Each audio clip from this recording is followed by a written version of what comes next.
Bienvenue sur les nouveaux livres. Alors, une troisième fois, je change l'intro, mais voilà, j'affine petit à petit pour, au final, correspondre parfaitement à ce que je veux faire de ce podcast. Donc, bienvenue dans les nouveaux livres, le podcast pour celles et ceux qui refusent de choisir entre réussir et se sentir alignés.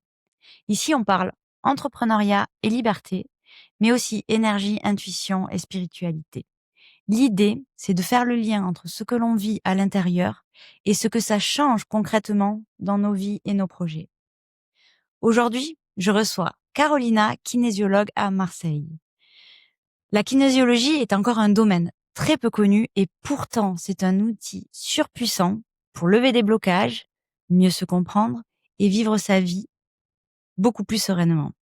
Je vous remercie de suivre les nouveaux livres et vous souhaite de bonnes fêtes de fin d'année. Bonne écoute. Bonjour Carolina. Bonjour Chloé. Merci beaucoup de venir sur le podcast, ça me fait très plaisir. Peux-tu te présenter en quelques mots et expliquer qu'est-ce que c'est la kinésiologie pour tous les gens qui nous écoutent? Alors, je m'appelle Carolina Moreno et j'exerce en tant que kinésiologue depuis quelques années.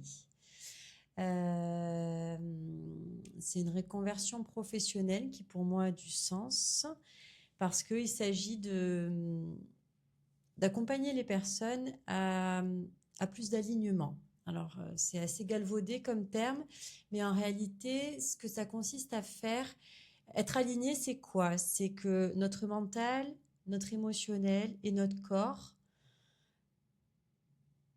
sont raccords. Je ne sais pas comment le dire autrement, et fonctionnent de concert. Et quand il y en a un qui est déséquilibré, il va déséquilibrer les autres. À un moment donné, le corps, il va parler, soit pour notre tête, soit pour notre cœur, soit pour lui-même, mais le corps va parler. Ok. Il va nous dire des choses. Est-ce que du coup la kinésiologie c'est passer par le corps plus que par un autre domaine? Comment on pourrait définir la kinésiologie justement pour aider à travailler ses émotions?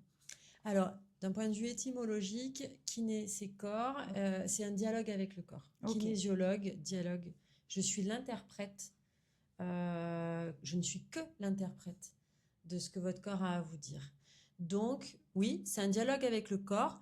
Et quand on dit avec le corps, en fait, on parle de la mémoire cellulaire. D'accord. Okay. Voilà. C'est à elle qu'on accède. C'est comme une banque de données exhaustive.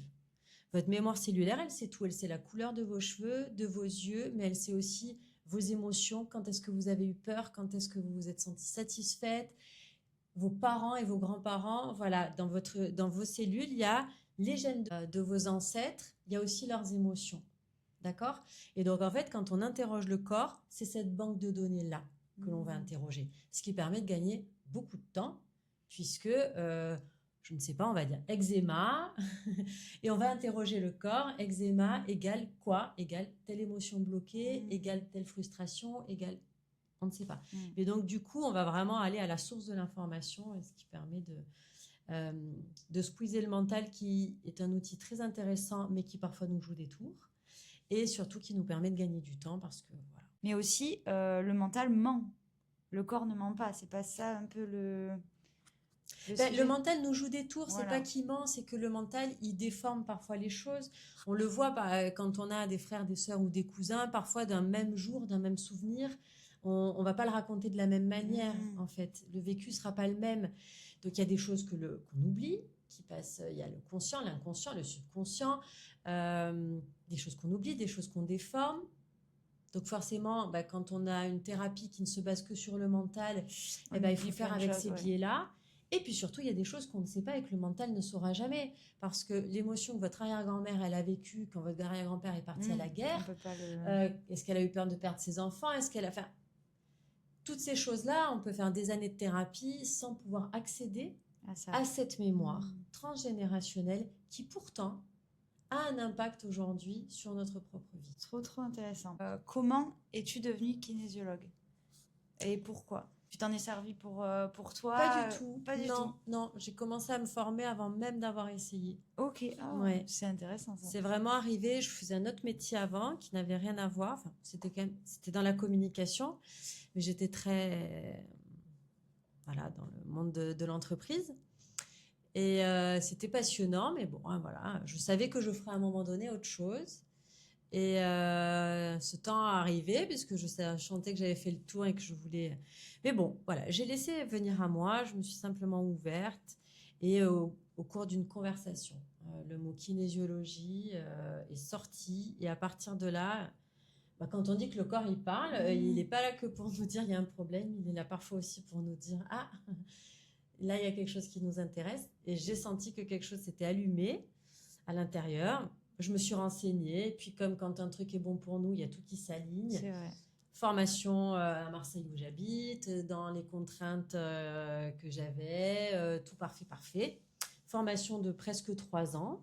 Ah oui. Quand même. Parce que on apprend à dialoguer avec le corps, mais ce que je n'ai pas mentionné tout à l'heure, c'est que bon, bah, une fois qu'on a identifié une problématique et qu'on a remonté jusqu'à sa source, ben, On fait quoi? on en fait quoi? Et la kinésiologie, c'est aussi tout un apprentissage de protocoles qui permettent en fait de venir débloquer ou insuffler. Voilà, parce que les émotions, parfois, on en a qu'il faut aller nettoyer, et puis par d'autres fois, on a besoin de s'en enrichir. Voilà. Et on a des protocoles, c'est très vaste, hein, ça agit sur la structure, mais on travaille aussi à travers les méridiens, l'énergétique, des exercices de neurosciences.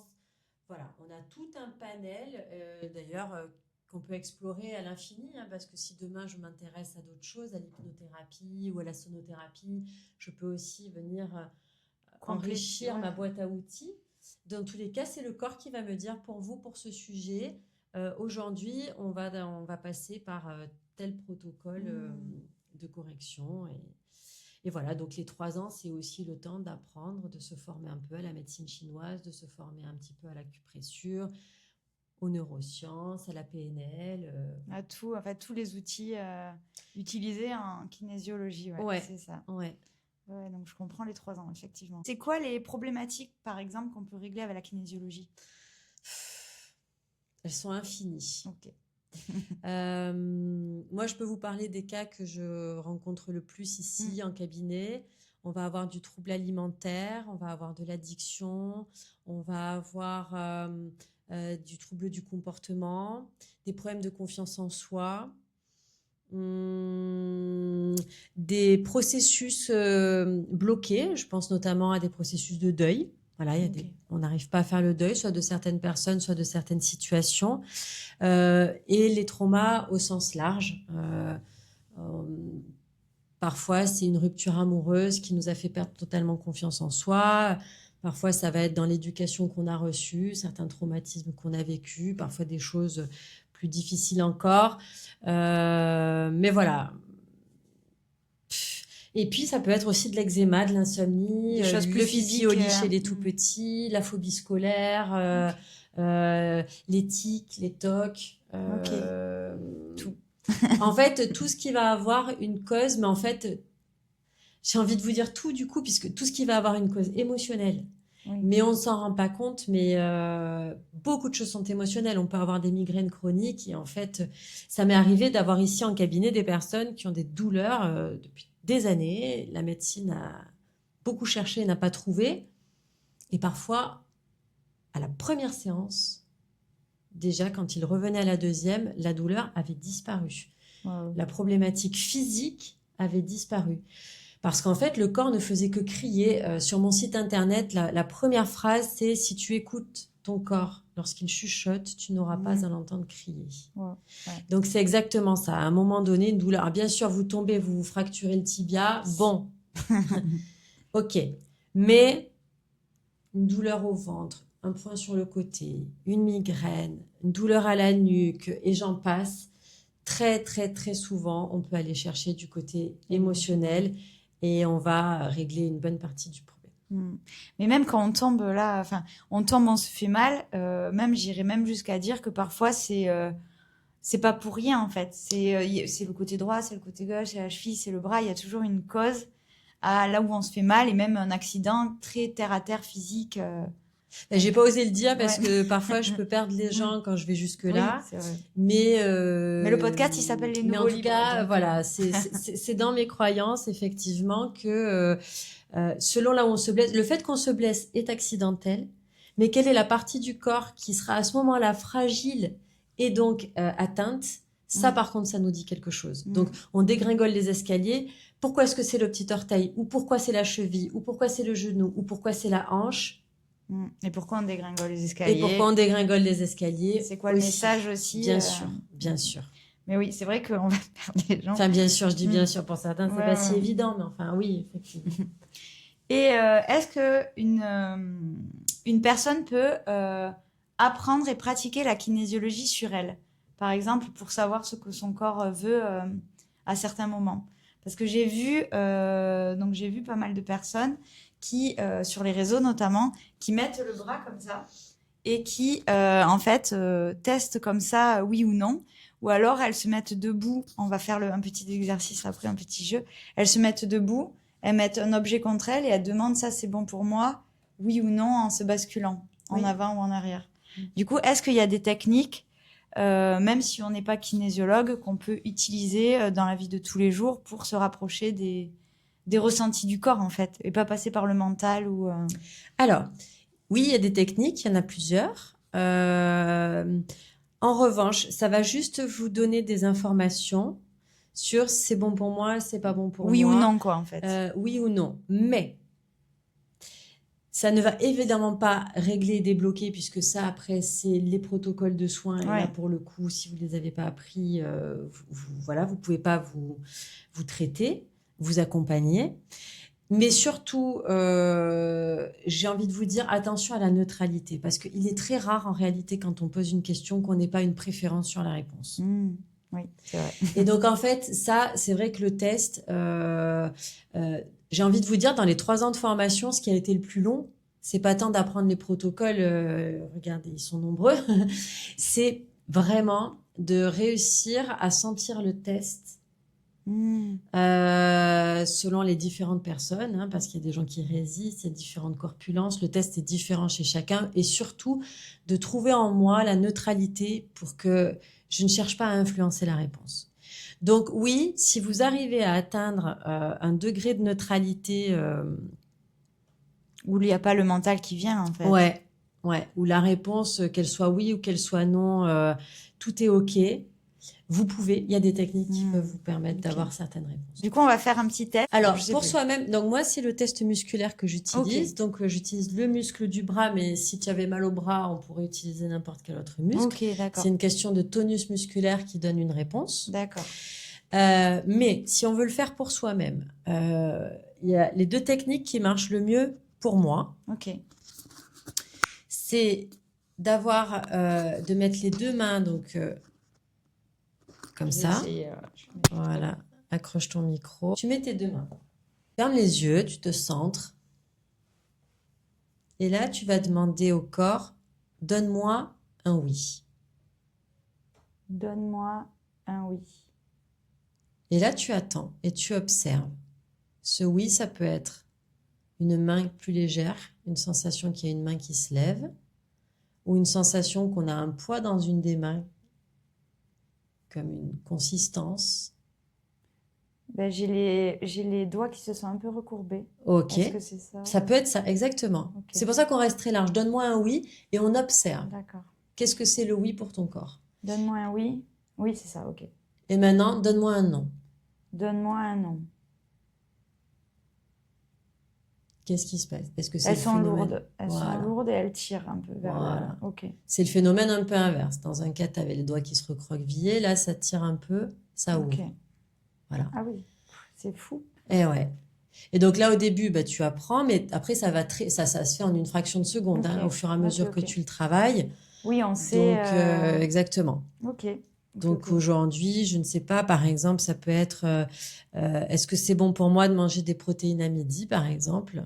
Ok. Alors moi, j'espère un oui, on va voir s'il y a la neutralité. Est-ce que c'est bon pour moi de manger des protéines à midi?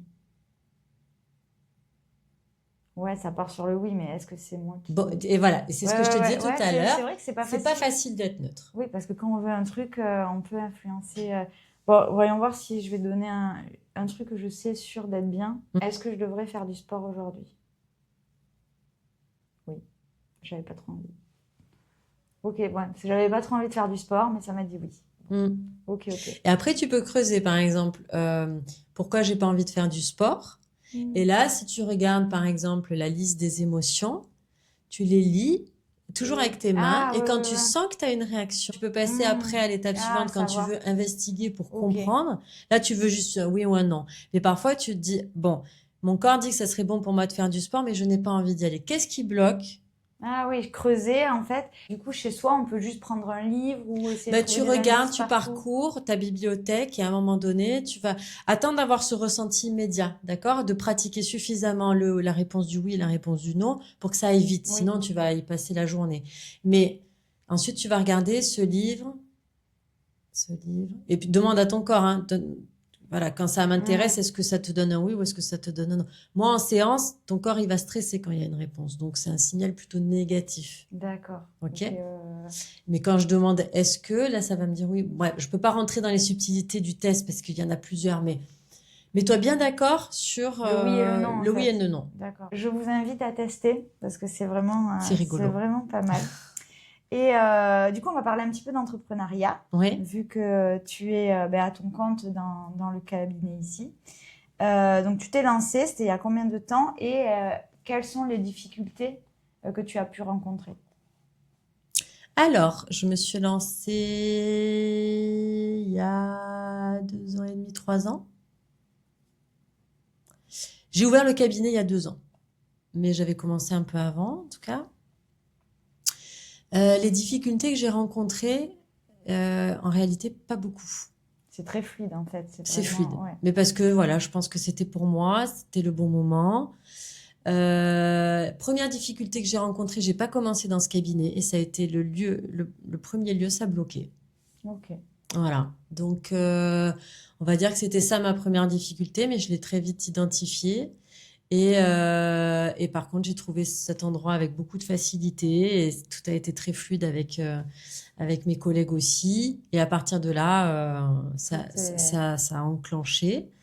Les difficultés que je peux rencontrer, c'est pas des difficultés, c'est plutôt des freins. C'est-à-dire que les gens sceptiques, les médecins sceptiques, voilà.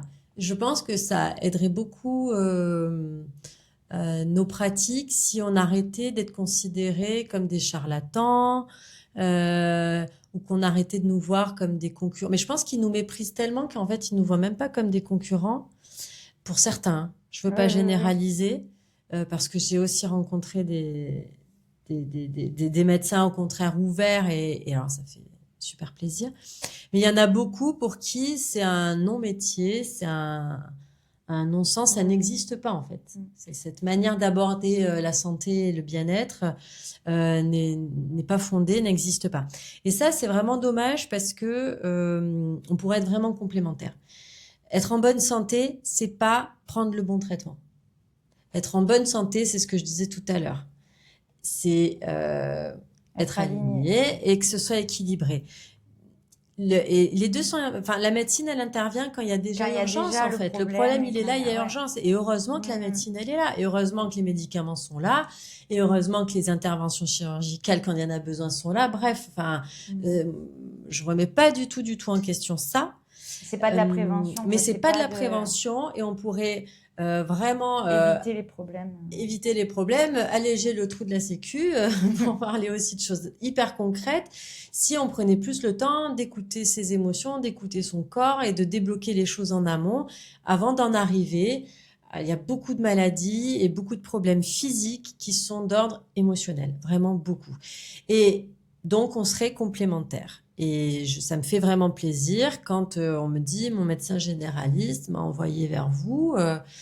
Et je vous dis, j'ai des personnes qui sont venues, elles étaient arrivées au bout de tout ce que la médecine pouvait pour elles. Après plusieurs opérations, après plusieurs traitements, le médecin disait, je ne peux plus rien, ce sera comme ça en fait. Et c'est très dur de dire à quelqu'un qui a 22 ans que cette douleur, il va devoir la supporter à vie et que ça va l'empêcher de faire plein de choses. Et en réalité, heureusement, ces personnes se sont écoutées, ont cherché d'autres solutions.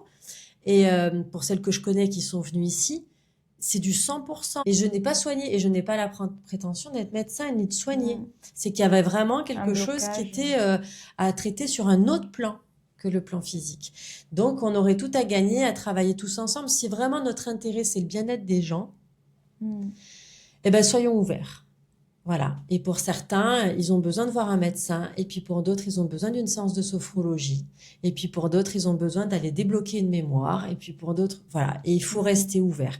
Et ça, c'est la difficulté que je rencontre, on va dire. C'est ce genre de préjugés. Mais c'est pas une difficulté, c'est un frein. Voilà. Mais c'est très... j'ai l'impression que c'est générationnel. Parce que les médecins un peu jeunes sont plus ouverts, j'ai l'impression. Et aussi, c'est un formatage, c'est un apprentissage d'années d'études où en fait on formate les gens. Tout ce qui est spirituel et tout ce je ne crois que ce que je vois, des phrases comme ça et des croyances qui restent actées et tout. Et en fait, les gens... en fait, la plupart des gens sont dans le mental et l'ego ne veut pas croire à des choses... C'est beaucoup l'ego, je pense, parce que je vois que ce que je crois, même ça ne tient pas. Oui. Parce que je pense que les scientifiques voient bien aujourd'hui que quelqu'un qui est... Comment dire? Quelqu'un qui est malade d'un cancer, par exemple, qui est suivi pour le cancer, on voit très bien que la rémission va dépendre de la manière dont le traitement a été vécu. Et que quelqu'un qui va être bien entouré, quelqu'un qui va faire une activité physique, qui va faire attention à comment il mange, qui va prendre soin de lui, a plus de chances de rentrer en rémission, voire de guérir. C'est l'hygiène de vie. C'est aussi l'émotionnel. C'est aussi l'émotionnel. Quelqu'un qui va être qui va se dire, je vais y arriver, je peux le faire, a plus de chances de réussir que quelqu'un qui se dit, c'est fini pour moi. Et je pense aujourd'hui que les médecins, avec tous les patients qu'ils voient, ils voient très bien à quel point l'aspect émotionnel joue. Le côté placebo, et c'est un vrai effet. Le placebo, ça, c'est scientifiquement prouvé. Voilà, ça a un réel effet. Donc, ça n'est pas pour rien. Donc là, voilà, je vois que ce que je crois, je pense qu'on a déjà vu plein de fois que ce qu'on pense est lié à ce qu'on ressent et qui est lié à ce que notre corps expérimente. Et que ça, ce sont des vases communicants, tout simplement. C'est vrai qu'on vit dans une société où, en fait, le corps qui est un peu le maître, au final, parce que le corps est notre habitat sur cette terre, on l'écoute plus du tout. Enfin, on n'écoute plus. Et c'est vrai que c'est dommage. C'est lui qui a toutes les réponses en vrai. En soi, il a mal à la tête, on va prendre du paracétamol. Alors moi aussi, ça m'arrive de prendre des antidouleurs, mais en réalité, c'est très rare. C'est un hack et de la triche parce qu'en fait, le vrai message, on lui dit tais-toi. Voilà. Arrête de m'embêter. On lui dit tais-toi. Alors que moi, en réalité, j'ai remarqué que souvent, quand j'ai mal à la tête, c'est que je suis déshydratée. Par exemple. Le cerveau, c'est une éponge et comme on a c'est, on va dire, l'organe le plus important du corps, il a besoin d'être très irrigué. Et donc, on a un signal quand on a mal à la tête, très souvent, c'est qu'on manque d'hydratation et ça passe par la tête en premier. C'est le cerveau qu'on veut préserver. C'est tout bête, mais quand on le sait, ou alors c'est la faim. Donc moi, avant de prendre un médicament contre la douleur, par exemple, je vais boire un grand verre d'eau. 8 fois sur 10, ça passe. La douleur, elle passe dans le quart d'heure. Voilà. Ou alors, je mange quelque chose. C'est vrai. Voilà. Et après, voilà, si ça passe pas, je cherche pas à subir la douleur. Mais très souvent, voilà, qu'est-ce que tu veux me dire? Tu ne me fais pas mal pour rien. Voilà. Pourquoi je dors pas bien? Je vais pas prendre un somnifère. Je vais essayer de comprendre. Voilà. Est-ce que c'est l'horaire? Est-ce que c'est la façon dont je mange? Trop tôt, trop tard? Est-ce que j'ai mangé? Un souci, un truc. Voilà. Et je fonctionne tout le temps comme ça. Sinusite, mal de gorge. Le moindre truc que je vais avoir, je vais me demander dans les dernières 24 heures, qu'est-ce qui a pu se passer? Et très souvent, à partir du moment où je comprends déjà, je le sens quand j'ai compris. Il y a un truc qui fait que je sais, c'est ça. Et voilà, et à partir du moment où je mets le projecteur là-dessus, le corps, il se détend. Il dit, OK, c'est bon, elle a compris ce que j'avais envie de lui dire. Et c'est vrai que c'est pas facile. Son mental prend le relais et réfléchit à qu'est-ce qui se passe. Et on met l'action en place. Mais du coup, c'est ça l'alignement. C'est le corps a un signal. donc une émotion ou une douleur, enfin peu importe le message, le mental arrive à capter ce message et du coup l'action découle de cet alignement. Oui. Et du coup, il n'y a pas de problème. Mais si souvent on a un message du corps, émotion, douleur, le mental ne veut pas écouter, il veut éteindre, on ne fait pas les actions appropriées, des alignements et problèmes à répétition. Et voilà. Mais c'est vrai que c'est un exercice de tous les jours d'écouter son corps. Oui, mais alors après, par contre, ça devient un automatisme. Okay. C'est un exercice au début. Et puis après, ça devient une manière de fonctionner. C'est-à-dire qu'en gros, on a le mental et le cœur, si on doit schématiser. Ouais.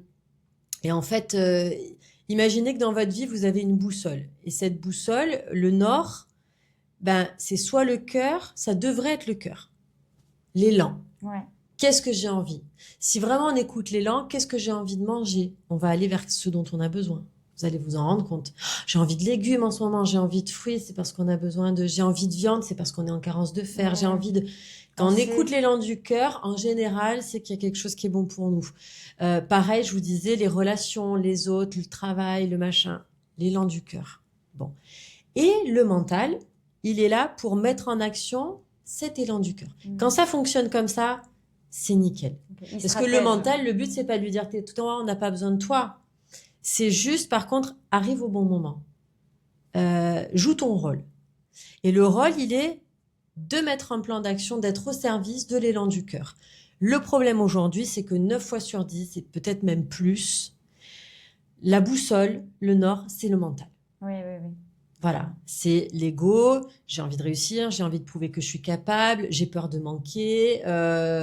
Bref, on en a des millions et des millions. Les blessures de l'enfance, la peur, bien très souvent. Oui, l'élan du cœur en général, c'est l'amour. Et le mental, ça répond à une peur. Quand il est maître du jeu, aux commandes, c'est souvent de la peur. Et là, bah, c'est là qu'effectivement, on va pas quitter un boulot qui nous convient pas parce qu'en fait, on a peur de manquer, on va dérégler et on va prendre des somnifères pour dormir. Alors parfois, il faut juste changer de taf. Ouais. Voilà, pas avoir peur de manquer ou pas avoir peur de ce que vont penser nos parents ou pas avoir peur de... Bref, chacun ses peurs. Pas avoir peur et changer ce qui doit être changé. Et là, on dort bien, même si parfois le problème n'est pas réglé, on n'a pas rien que le fait d'avoir compris et aligné dans quelle direction. Donc voilà, ce sont vraiment les deux jambes qui doivent aller dans une même direction. On a besoin des deux, on a besoin du corps, on a besoin de la tête et on a besoin du cœur, des trois. Mais bon, le cœur et la tête, mais dans quel ordre? Le capitaine à bord, c'est le cœur. C'est le cœur, ouais. C'est vrai. Et le moussaillon, c'est le mental. Et pas l'inverse. Voilà. Et donc ça, quand on apprend à fonctionner comme ça devient un automatisme et on arrive à sentir quand c'est le mental qui a pris le lead. Okay. Et donc là, on va se dire, ok, c'est le mental qui a pris le lead. Pourquoi? J'ai peur de quoi? Et là, après, on a envie ou pas d'aller travailler et de désamorcer cette peur. Et là, on a nos outils. Est-ce que je médite? Est-ce que je parle à ma pote? Est-ce que je vais faire une séance de sport? Est-ce que je vais voir ma kinésio? Est-ce que je vais me regarder... Une série à la télé, voilà, beau, chacun. Mais j'ai identifié, je sais que là, j'ai... Bon, mais trop bien. Mais en tout cas, c'était très intéressant. C'est vraiment... mais pour le coup, moi, la kinésiologie, ça m'a beaucoup aidée. Et je conseille à tout le monde d'essayer. Vraiment, c'est de passer par le corps. C'est vraiment la meilleure chose pour justement pour contrer le mental, en fait. Sinon, le mental, il vient un petit peu gâcher la fête. Donc, merci beaucoup, Carolina. Merci à toi, Chloé. C'était trop bien. Et puis, à très vite. À bientôt.